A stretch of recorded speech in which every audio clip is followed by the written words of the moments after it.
How to restart Android without touching the screen. When our Android screen freezes or stops responding, we cannot tap anything, including the restart option. So if we do not force restart the phone, it may be stuck or overheat. So let's restart it without touching the screen. So for that, what we can do is we can just go over and do a force restart sometimes. You can press the volume button and the power button and hold it until the Samsung logo appears and you can release the button. That is possible.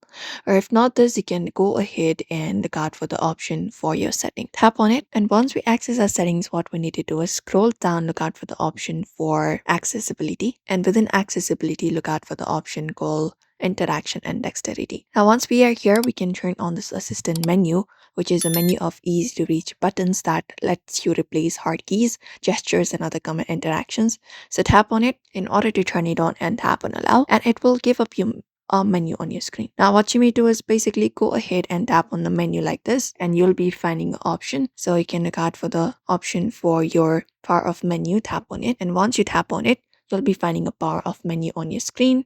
If you want to restart your Android device, force restart without using hardware buttons, you can tap on the restart option using this option right here available. And that's it. These are the method available. Otherwise, you can power off if possible and remove the battery and wait for 10 seconds and reinsert the battery and power on.